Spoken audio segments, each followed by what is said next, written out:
સુરતમાં DCP zone 3માં ચાલતા મુસાફિર હું યારો અભિયાનને વધુ એક સફળતા હાથ લાગી છે। સુરતમાં ખાખી વર્દીની પાછળ છુપાયેલી માનવતાના અનેક વખત દર્શન થતા હોય છે, ત્યારે સુરતમાં ડીસીપી ઝોન 3માં ચાલતા મુસાફિર હું યારો અભિયાનને વધુ એકવાર સફળતા મળી છે।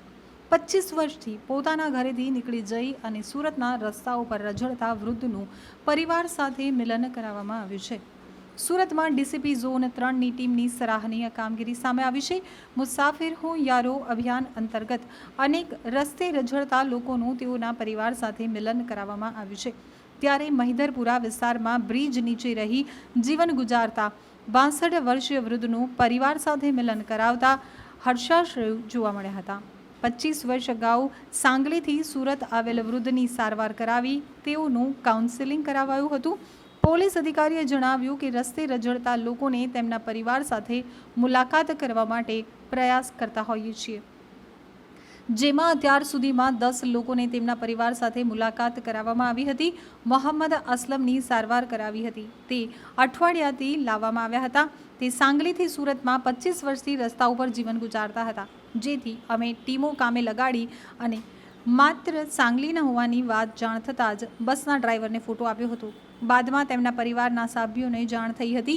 25 વર્ષ બાદ કર્ણાટક રહેતો દીકરો આવ્યો હતો અને પરિવારનું મિલન થતાં અમે ખુશ છીએ। આપ લોગ જાણો છો તેમ સુરત શહેરમાં ઝોન 3ની ટીમ દ્વારા એક અભિયાન અમે સ્ટાર્ટ કર્યું હતું, જેનું નામ રાખેલું હતું મુસાફિર હું યારો, જેમાં જે અમારા વિસ્તાર જે ઝોન 3 વિસ્તારમાં રેલવે સ્ટેશન અને બસ સ્ટેશન આવેલું છે, તો અહીંયા રસ્તે રઝળતા ઘણા બધા માણસો ધ્યાનમાં આવતા હોય છે। તો પોલીસ પોતાની જે રૂટીન ડ્યુટી છે એની સાથે સાથે આવા જ્યારે કોઈ વ્યક્તિઓ અમને મળી આવે તો એમને અમે પોલીસ સ્ટેશનમાં લઈ આવીને એને જે મેડિકલ ટ્રીટમેન્ટની જરૂર હોય તો એ તેમને નવડાવી દોડાવી એમના કપડાને એમને જમવાની વ્યવસ્થા કરી આપતા હોય છે। અને એ કર્યા પછી અમે એમની ફેમિલી બેકગ્રાઉન્ડ ને બધી વિગતો મેળવતા હોય છે। એની પાછળનો અમારો આશ્રય એટલો જ હોય છે કે ભાઈ એમના ફેમિલીથી જો એ વિખૂટા પડી ગયા હોય તો એ લોકોનું અમે મિલન કરાવી શકીએ। તો આ જ અભિયાનમાં અત્યાર સુધી અમે 10 કરતા વધારે આવા અલગ અલગ વ્યક્તિઓ, જેની અંદર 2 મહિલાઓનો પણ સમાવેશ થાય છે, એમને એમના ફેમિલીને અમે પરત કરેલા છે।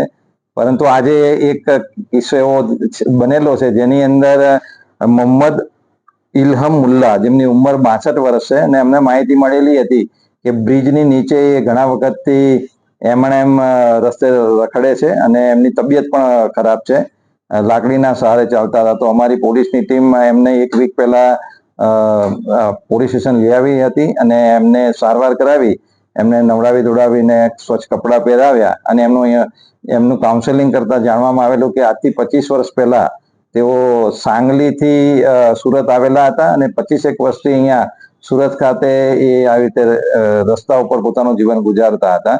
ખાલી અમારી પાસે એ સાંગલીના છે એટલી જ માહિતી હતી, પરંતુ એના આધારે અમારી સુરતની ટીમ અમે કામે લગાડી હતી અને રેલવે બસ સ્ટેશનની અંદર જે સાંગલીની બસો લઈને આવતા ડ્રાઈવર્સ હતા એનો અમે કોન્ટેક્ટ કરેલો હતો અને એમને આમના ફોટોગ્રાફ્સ અને એમની વિગત આપી એમને અમે રિક્વેસ્ટ કરી હતી કે ભાઈ તમે સાંગલી જાઓ ત્યારે આની થોડી શોધખોળ કરજો। અને નસીબ એટલું સારું હતું કે સાંગલીથી એમના એક સનની મોબાઈલ નંબર અમને મળી ગયો હતો, જેની સાથે કોમ્યુનિકેશન એસ્ટાબ્લિશ કરી એમના ફોટોગ્રાફ્સ ને બધું મોકલતા એ લોકોએ કન્ફર્મ કર્યું હતું કે હા એ અમારા ફાધર જ છે।